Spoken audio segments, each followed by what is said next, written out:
നമസ്കാരം, travel with Anjali റോക്കാണ്. എൻ്റെ last വീഡിയോയിൽ കണ്ണൂരിൽ വളരെ ചുരുക്കം കാവുകളിൽ മാത്രം കെട്ടിയാടുന്ന പന്നിയും കാട്ടാളനും തെയ്യാണ് ഞാൻ കാണിച്ചത്. കണ്ണൂരിലെ ഏഴോമിലെ കോട്ടയ്ക്കൽ ശ്രീ പൂക്കുളങ്ങര ഭഗവതി ക്ഷേത്രത്തിലെ മറ്റ് തെയ്യങ്ങളുടെ വിശേഷമായിട്ടാണ് ഞാൻ എത്തിയിരിക്കുന്നത്. ഇത് പൊട്ടൻ തെയ്യം. പൊട്ടൻ എന്ന വാക്ക് കേൾക്കാത്തവർ അപൂർവമാണല്ലേ.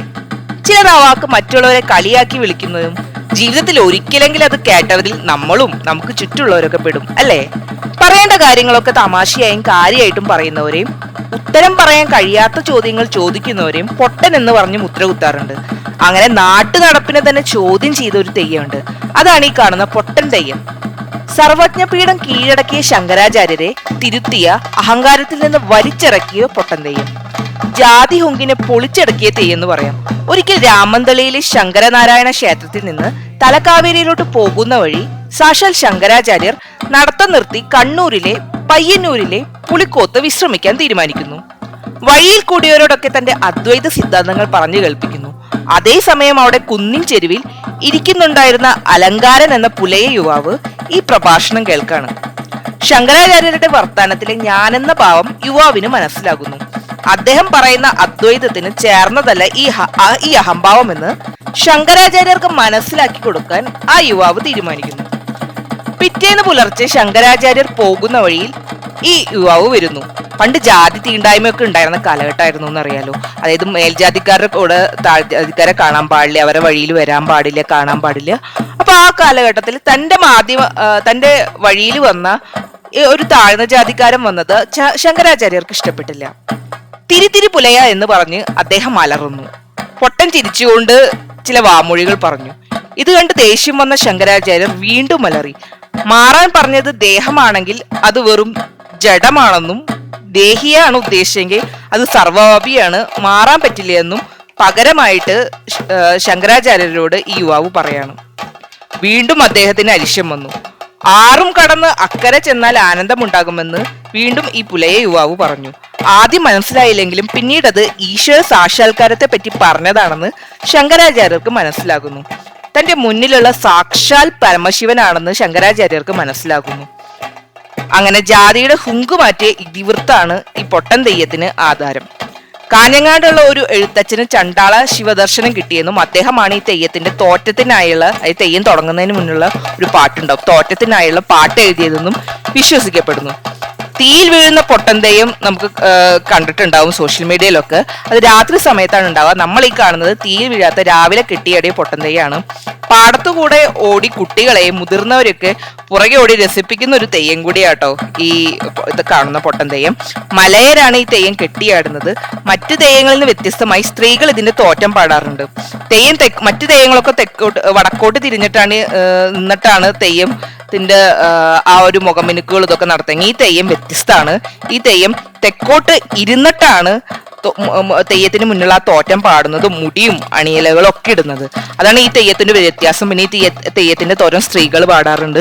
ഈ തെയ്യത്തിന് മറ്റു തെയ്യങ്ങളെ പോലെ ആയുധങ്ങളോ വാളോ പരിചയമൊന്നുമില്ല. ഒരു മുഖാവരണം, പിന്നെ മാടിക്കോലം കത്തിയും മാത്രമേ ഉള്ളൂ. പാള കൊണ്ടുള്ള ഒരു മുഖാവരണം. കുരുത്തോല അരയിൽ തേച്ചിട്ടുണ്ടാവും. അരി കൊണ്ട് അരച്ചത് മാറിലും വയറിലൊക്കെ തേച്ചിട്ടുണ്ടാവും. ആ ഒരു പ്രത്യേകതകളാണ് ഈ തെയ്യത്തിനുള്ളവ. മറ്റു തെയ്യങ്ങളിൽ നിന്ന് തികച്ചും വ്യത്യസ്തമായിട്ട് വേഷഭൂഷാദികളിലും തോറ്റത്തിലും ആ ഇരിപ്പിലും നടപ്പിലും ഒക്കെ വ്യത്യസ്തമായിട്ടുള്ള ഒരു തെയ്യാണ് പൊട്ടൻ തെയ്യം എന്ന് പറയുന്നത്.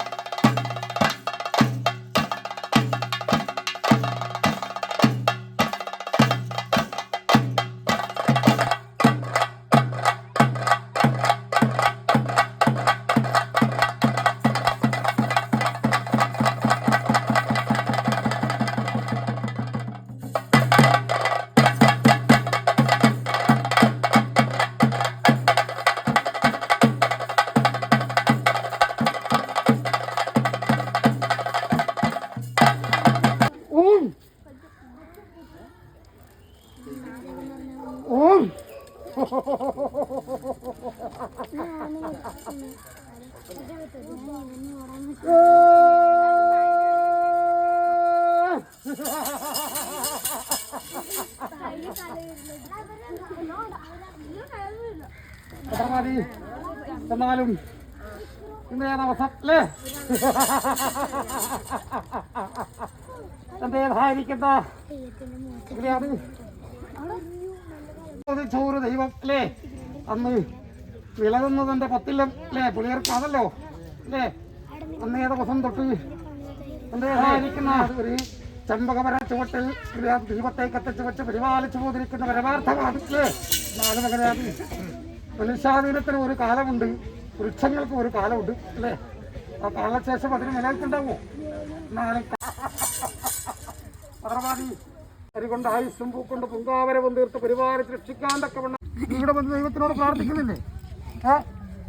പ്രാർത്ഥിക്കുമ്പോൾ ഇപ്പം നീ എൻ്റെ അരികിലേക്ക് വരുമ്പം ഭഗവാൻ എൻ്റെ കൈമേൽ നാണിപ്പൊന്നുമില്ല പൈത്യൊന്നുമില്ല എന്നിട്ട് അങ്ങനെ മാറിക്കല.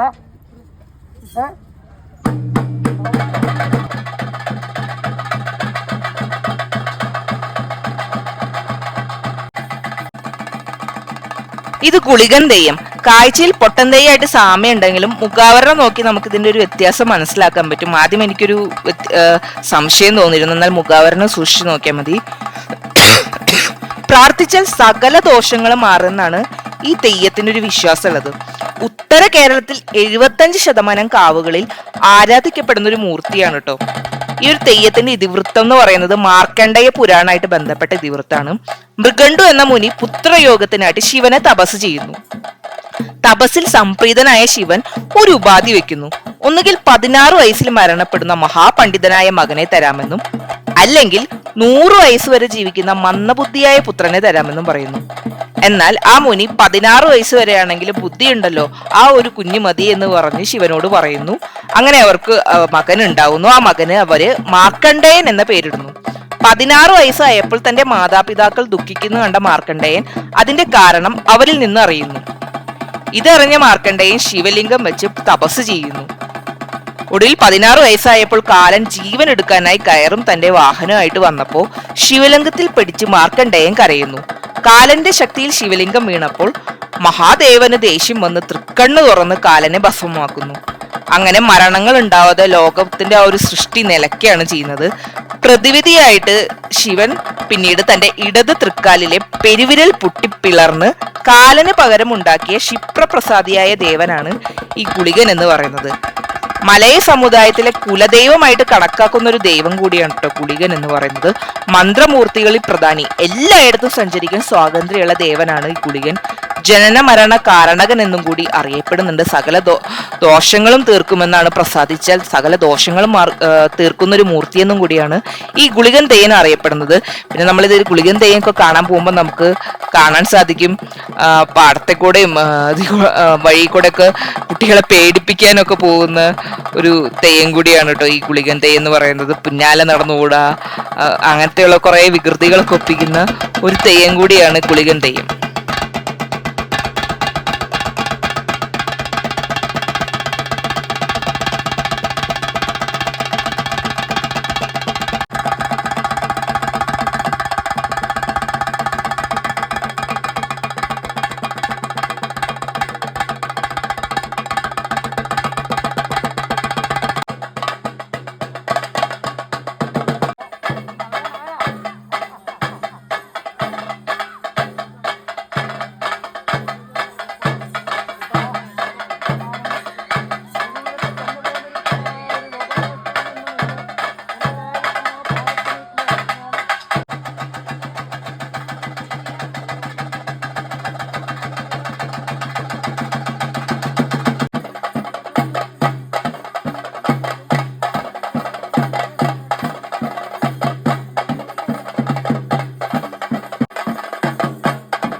ചില കാവുകളിലൊക്കെ ഒരുപാട് തെയ്യങ്ങളുള്ള സമയത്ത് ഗുളികൻ തെയ്യം അവിടുത്തെ ഭഗവതി തെയ്യത്തിന്റെ മടിയിൽ പോയിട്ടിരിക്കുന്നതൊക്കെ ഞാൻ കുറെ വീഡിയോയിലൊക്കെ കണ്ടിട്ടുണ്ട്. പക്ഷെ നേരിട്ട് കാണാൻ പറ്റുന്നത് ആദ്യമാണ്.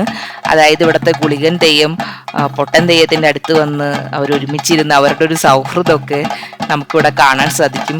ആദ്യം പൊട്ടൻ തെയ്യമാണ് കെട്ടിയാടിയത്, അത് കഴിഞ്ഞിട്ടാണ് ഗുളികൻ തെയ്യം വരുന്നത്.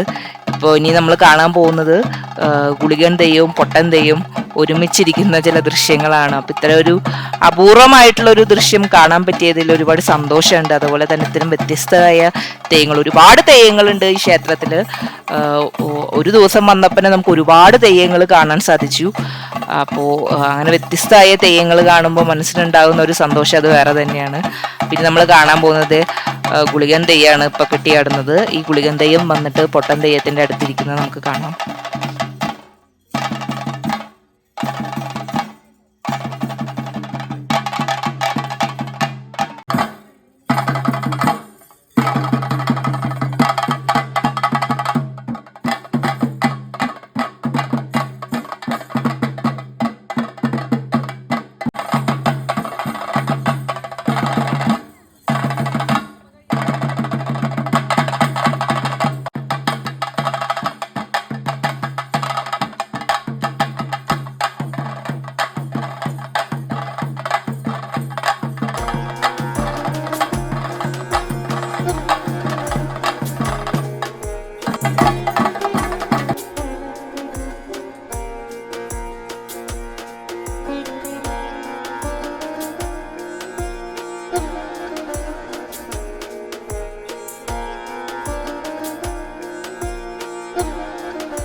ഇത് വിഷ്ണുമൂർത്തി തെയ്യം, പരദേവത എന്നും വയലുകളിൽ ഒറ്റക്കൊലെന്നും പറയുന്നു.